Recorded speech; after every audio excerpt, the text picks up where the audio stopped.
guys, and welcome back to the Virtual Reality Show, where we talk about any and all things related to virtual reality inside virtual reality.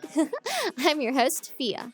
Yesterday was a big day for VR and AR during the Facebook Connect 7 event, the new name of the continuation of the yearly Oculus Connect event. It was 2 hours long and packed full of news and updates and technology development. Despite your stance on Facebook's recent controversy, I think anyone who considers themselves a futurist should be ecstatic over some of the developments that are headed our way.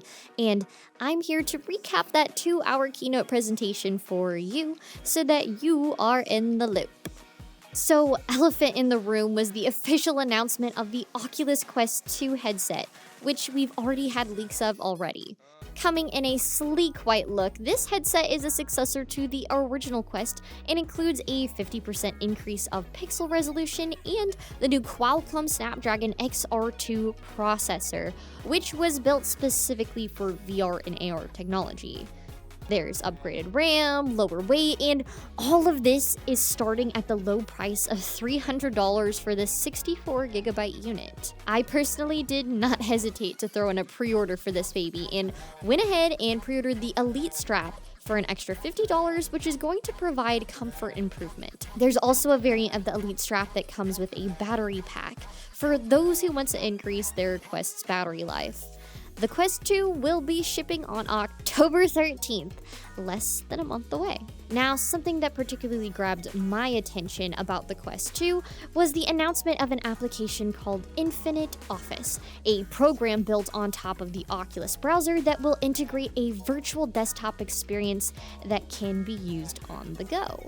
The Quest 2 cameras also will be able to track your hand movements, so there won't be a need for a mouse or controllers.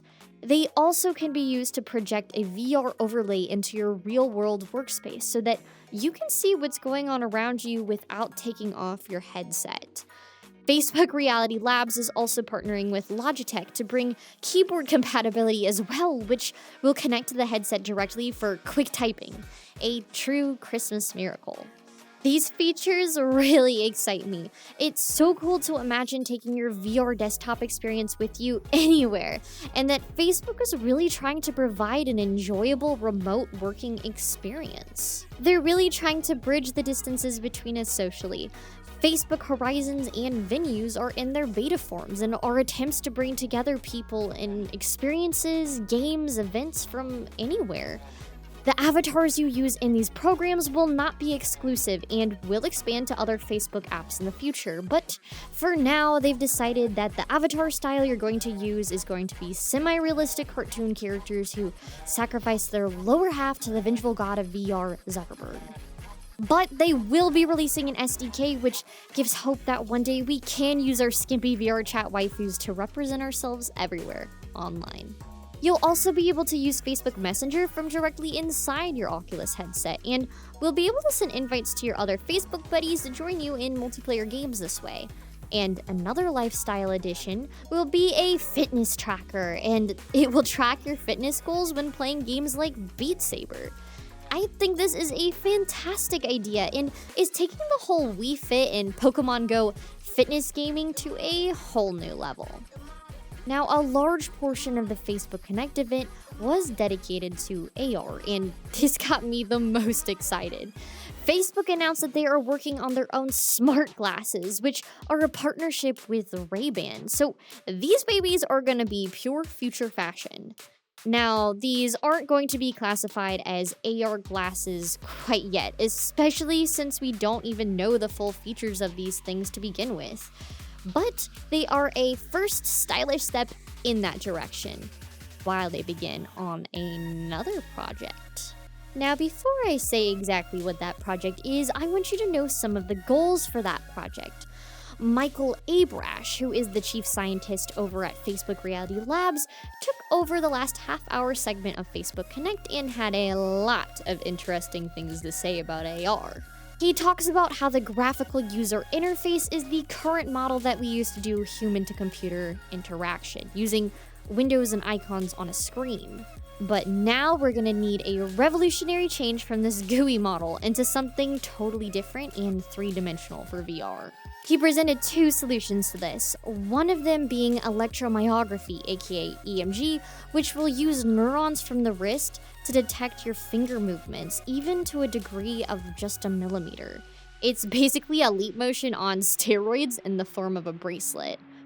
All I've gotta say is this tech looks incredibly cool and will hopefully give us that Iron Man level of AR control one day. The other solution was audio, using beamforming to single out a single sound or voice in a loud or crowded place, and using head-related transfer function to simulate voice to a specific location, like having a phone call and hearing the other person's voice coming from a specific location, with a hologram hopefully as well. Abrash then goes on to talk about how in order for AR in the real world to be able to mix and merge effectively, we will need a complete 3D map of the world from a first-person perspective, offering something called live maps as a solution.